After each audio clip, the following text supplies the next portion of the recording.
Hey y'all, today we're going to do fried green tomatoes, and I'm going to show you how I've learned how to do it from a wonderful lady that I've discovered her cooking shows, Miss Brenda Gant.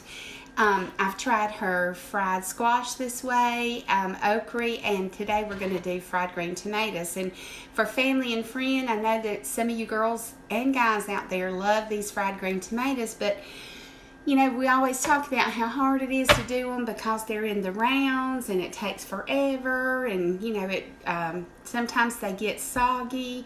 So I've learned this trick from Miss Brenda Gant, and I wanted to share it with you. What I've done today is I've taken 2 green tomatoes and I've cubed them like you would if you were making potato salad with potatoes or something. So I've cubed them up, okay, because they're green, they're hard, you know, and you don't have a lot of liquid in there.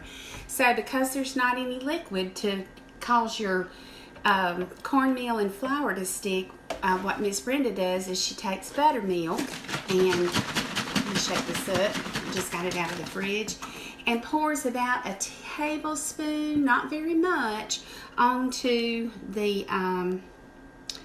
the green tomatoes. And we're going to pour just a little bit, as you see that come out there. Okay, and we're going to get our hands in there. I've washed my hands, and we're going to get our hands in there and get our tomatoes all covered with the liquid. That's what we want. We don't want them dry. We want each piece to have some liquid on it so that the flour and the cornmeal will stick. Okay, so let's see if you can see that. See how they're covered with that buttermilk? Okay. The next thing we're going to do is we're going to season them. Let me wash my hands there. We're going to season them with some salt and pepper. You salt to taste, of course. And let me say that if you don't put enough salt on now and you want to put more on after they're fried, you can do that on the outside too. That's okay. But I don't need a whole lot, so I'm just going to sprinkle just a little bit. And then I'm going to get my pepper. And I like pepper, so I put a good bit of pepper on there. And we put that into our tomatoes. So now we've got our salt and our pepper, and I'm going to go ahead and mix that up on them so that they all get some salt and they all get some pepper. See how we're doing that? I'm just using my hand. Okay, the next thing, you probably need something to stir them with. So, and I'm getting my grease hot over there on the stove right now as we put in our cornmeal and our flour. You do the cornmeal first, and you're going to probably use a little more cornmeal than you will flour. I don't know exactly how much. You just kind of have to eyeball it. So I'm just going to sprinkle in some cornmeal. And because I've only got 2 tomatoes, I'm going to just put in some, and I'm going to stir it around to make sure that every piece gets coated with some cornmeal. Okay, that's probably about a half a cup so far, but you just have to eyeball it and see. What you don't want is you don't want any wet. Once we get through, we want them to all be coated really well with the flour and the cornmeal. Okay, I'm going to stop with the cornmeal for right now. You can see how it's beginning to coat those pieces of tomato. And now we're going to go with the flour. Now you don't need to do it too hard because you don't want, you know, you don't want to break your tomatoes up. Okay, that's looking good. We're getting that coated with some flour now. So we want every piece to have some good coating on it, because that's what's going to make them good. I think I'm going to need a little more cornmeal. And like I said, I'll probably now put about 3/4 of a cup, if not a cup, of cornmeal on there, and a little bit more flour. You use a little bit less flour than you do cornmeal. Okay, that looks better. I think they're all good and coated now. So you get your pieces all good and coated with the flour and cornmeal mixture. See that? All right, I've got my ugly pot on over here on my stove, I call it, and I've got it with some corn oil in it, and it's been heating up.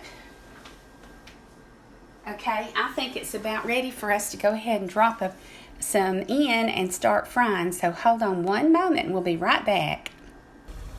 Okay, my oil has gotten hot enough that I've dropped a piece in, and it looks like it's going to be perfect for frying now. So, and you're going to want to do that on about a medium high. You know, like I said before on a couple of other videos, I don't usually cook anything on high. But your stove may be different from mine, and you may have to do a different temperature, but I've got numbers on mine that go from, you know, 2 to 10, which 10 being high, and I'm probably on about an 8.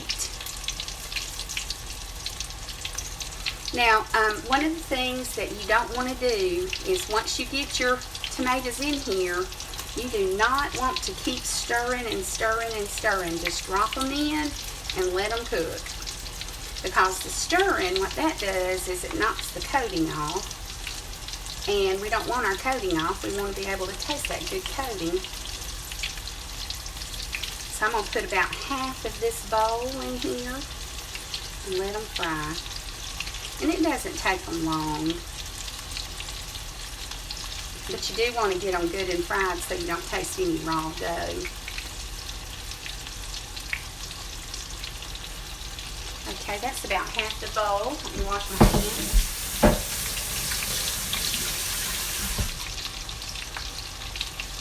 You can hear them frying real good right there. Let me show you.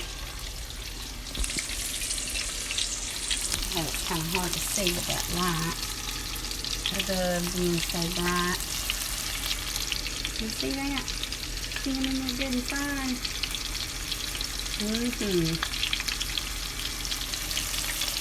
Uh-oh, got a little foggy there. Okay. Alright, so maybe you can see what I'm doing there. Alright, and you definitely want to take something that you can spoon them out pretty quickly and get a bunch at a time with. A spatula or some kind of colander fryer thing that you might have. A basket, even if you've got a basket, you can put them in a basket. But I love fried green tomatoes, and I can tell you, and I love fried squash, and I love fried okra.